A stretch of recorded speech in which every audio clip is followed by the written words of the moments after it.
Sabe aquelas tragédias que marcam uma cidade para sempre, que mudam tudo? Pois é. Hoje a gente vai falar de uma das mais terríveis e ao mesmo tempo transformadoras da história de São Paulo, o incêndio do edifício Joelma. Olha, essa imagem aqui é daquelas que falam por si só, né? Ficou marcada na memória do Brasil inteiro. Pensa só, um arranha-céu super moderno, o puro símbolo do progresso de São Paulo, virando uma tocha humana bem no coração da cidade. 187. Esse número é pesado. E não é só um número, né? A gente está falando de 187 vidas. Histórias que foram interrompidas tragicamente. Pessoas que saíram de casa para mais um dia de trabalho e simplesmente não voltaram. É a dimensão do desastre humano resumida num número só. Então, para a gente entender como isso aconteceu, vamos voltar um pouquinho no tempo. Imagina a cena: São Paulo, uma sexta-feira, 1º de fevereiro de 1974. A cidade estava a mil, no auge do chamado milagre econômico. E o Joelma, com seus 25 andares, era tipo um cartão postal dessa prosperidade toda. Só que, naquela manhã, tudo isso ia mudar. Bom, primeiro vamos entender a cronologia do desastre. Como é que uma faísca, um simples curto-circuito, virou esse inferno todo? A velocidade com que as coisas aconteceram é simplesmente assustadora. Dá uma olhada nisso. O fogo começa às 8h45 da manhã, no ar-condicionado. 15 minutos depois, 15 minutos, a única escada do prédio já era uma armadilha, impossível de usar. Virou uma chaminé de fumaça e fogo. Não tinha para onde correr.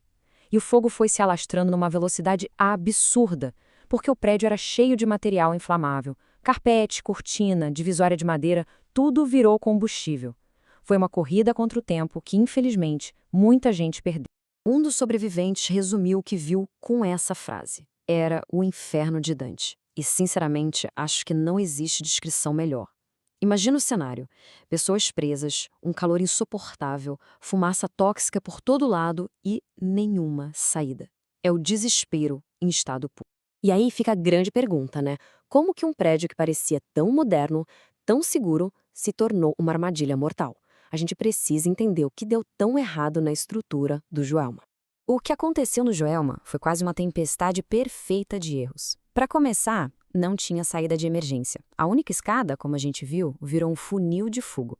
Não tinha sprinklers, não tinha heliporto. E para piorar, quando os bombeiros chegaram, cadê a água? Os hidrantes do prédio não funcionavam. Era literalmente uma receita para o desastre. E a raiz de muitos desses problemas está aqui, ó. O Código de Segurança que valia para o Joelma era de 1934, uma lei de 40 anos antes. Pensa bem, a cidade estava construindo arranha-céus a todo vapor, crescendo para cima, mas as regras de segurança estavam lá atrás, paradas no tempo, uma falha gigantesca que custou muito, muito caro.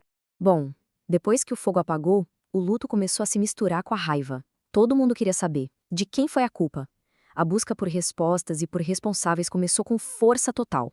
A perícia não demorou para achar o estopim de tudo: uma falha elétrica. Mas não era só isso.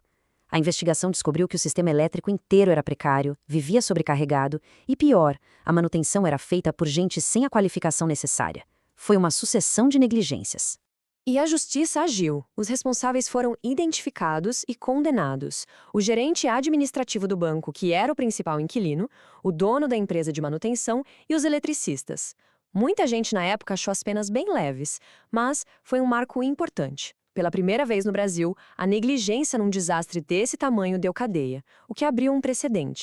Mas o incêndio do Joelma deixou marcas que vão muito além dos tribunais, sabe?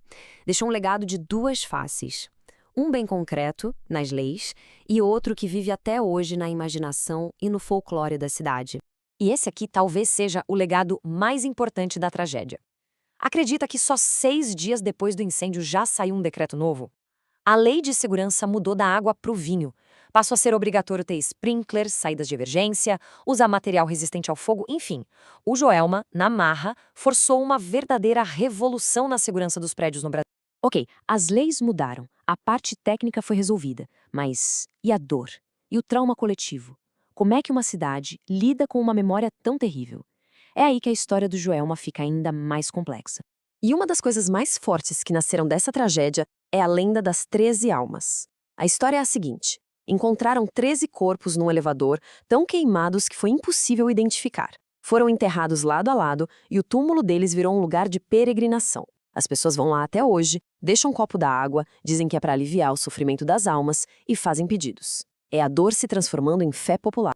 O prédio ficou fechado por 4 anos, foi todo reformado e até mudou de nome. Hoje se chama Praça da Bandeira. Mas não adianta. Para todo mundo, ele continua sendo o Joelma. E as histórias de assombração continuam firmes e fortes. Relatos de vozes, vultos, fenômenos estranhos. Ele carrega essa fama de ser um dos locais mais mal assombrados do Brasil.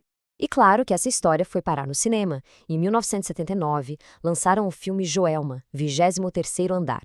O mais curioso é que ele foi baseado numa carta psicografada pelo Chico Xavier, contando a tragédia do ponto de vista espiritualista. Foi um jeito que a cultura popular encontrou para tentar processar o luto, para buscar um sentido para uma perda tão absurda. No fim das contas, a história do Joelma, assim como outras tragédias que vieram depois, deixa uma pergunta no ar. As leis mudaram sim, foi uma resposta rápida e necessária.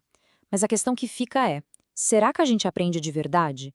A memória de um desastre é forte o suficiente para garantir que ele não se repita? Fica aí para a gente pensar.